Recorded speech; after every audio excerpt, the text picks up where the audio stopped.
welcome to a hopefully slightly shorter video going over this week's lab and the stuff you need to know about what's going on with our experiment. So here are the four objectives of this experiment. One is that when you increase the thermal energy or the temperature of a system, you increase molecular collisions and also the energy of electrons. Two, that increased thermal energy in an enzymatic reaction is going to result in more enzyme-substrate collisions. Three, that increased thermal energy due to the movement of electrons is going to result in a lower activation energy, which means our reactions will be more efficient. And finally, fourth, if you heat an environment up too much, the structure of a protein and those biochemical properties in amino acids is going to result in that protein undergoing what we call denaturation. So let's get into the meat of it. So when we talk about temperature, we're really talking about thermal energy. And energy that's thermal is just the kinetic energy, which means movement of molecules. When you have multiple things in a system that have different temperatures, that energy is always going to flow from high to low to reach some level of equilibrium. So for example, if we apply a hot plate to our water, that's going to result in energy moving from that hot plate, which has a lot of energy, to the water, which is going to start increasing its energy level. And it's going to cause each water molecule to move more, and as a result of that increased movement, it will collide with other molecules, which will cause a chain reaction. More water molecules will move faster and faster and faster. We're increasing the collision as a result of it. Oppositely, if we add an ice cube to water, that ice cube is going to be absorbing the heat from the water that is a higher temperature. So we're going to be taking energy away from water molecules in terms of their kinetic movement. That's going to result in water molecules moving slower, with having less collisions, and their energy in terms of movement will be reduced. Now, in terms of temperature, it's not just molecular movement and collisions that we can describe. We can also describe the energy stored in electrical bonds. When you increase energy, or when you increase temperature, you're going to increase the distance that an electron can have from its parent nuclei. Think of it as if you heat up water, you're prematurely making a kindergartner have the freedom of a college student. You're allowing that electron to travel further and further away from the positively charged protons, meaning it has more movement and it has more energy. Remember, the movement of electrons is what makes the molecule have stored energy. So in a way, if you increase the heat of an environment, the temperature, and make electrons move more, by default, you're making that molecule have a bit more stored energy, but you're also probably making that chemical bond a little less stable. So again, the big ideas within this, first idea is that temperature describes the kinetic movement of molecules. If you increase the temperature, molecules will move faster, and oppositely with cooler temperatures, and the same is true with electrons. Electrons will move faster and further away from the nucleus if you increase temperature. So what does that mean for our system? Remember, yeast and sugar collisions are random. So if we take our initial control variable at 25 degrees Celsius, we should have some reaction rates with a pretty specific narrow slope.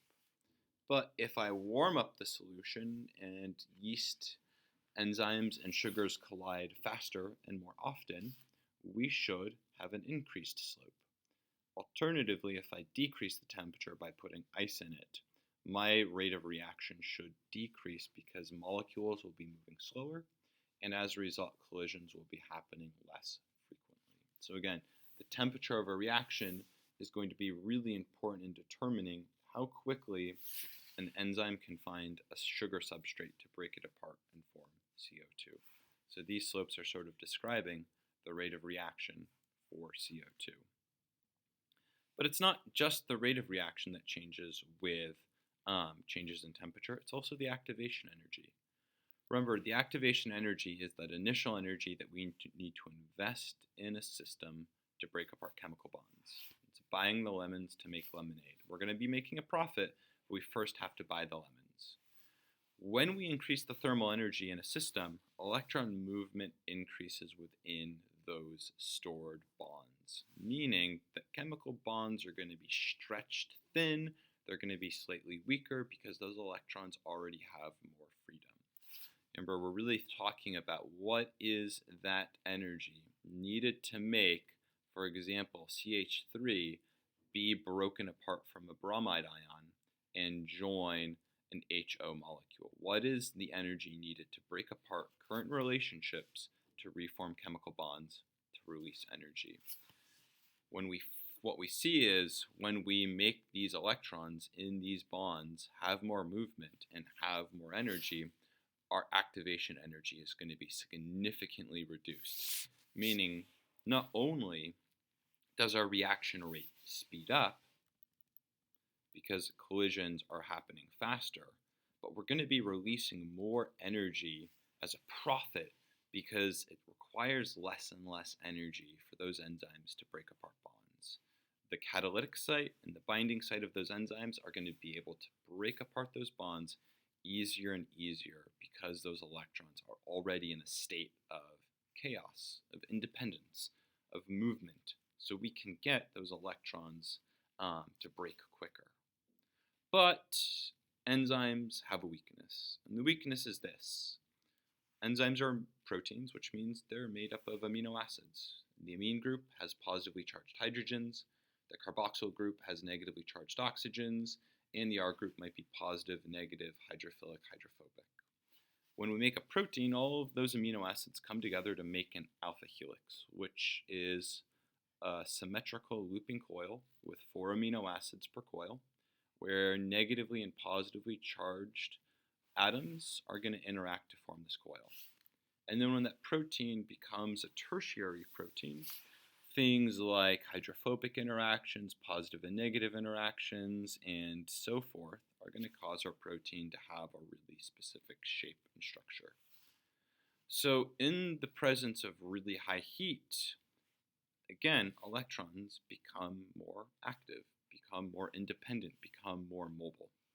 You're taking an electron that might have the energy level of a kindergartner, the independence of a kindergartner, and you're making it a college student. It's much further away and much more independent from its parents. So what does that mean?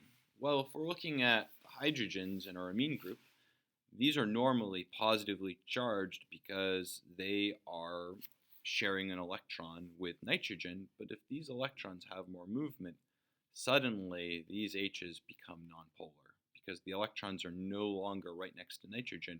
They could equally be next to hydrogen. Same thing with the oxygens with carboxyl. The oxygens tend to have their electrons right next to here, but if they're moving a lot more and a lot freer, they might be over with carbon more often. This causes positive and negative regions within these two groups that form the alpha helix to basically unravel. The positive and negative regions no longer are positive and negative, they become nonpolar, and that causes our protein to basically uncoil. All of the electromagnetic glue holding that protein together becomes undone. All of the polarity, all of the positive and negative charges that keep this protein in a really specific shape are undone. Same thing with R groups. If the R groups are positively and negatively charged, those attractions and repulsions are going to also be lost as a result, and it creates a completely new protein. You know this because when you crack an egg open, it's a liquid-based protein, and you will apply heat to it, and all of the proteins in that egg scramble, denature, and you have an egg that's now a solid. This is going to cause our enzyme to become non-functional, which means enzymatic activity stops. We won't be able to make a chemical reaction. Now, some proteins are able to rectify this or fix this or mitigate this by being what we call thermophile proteins.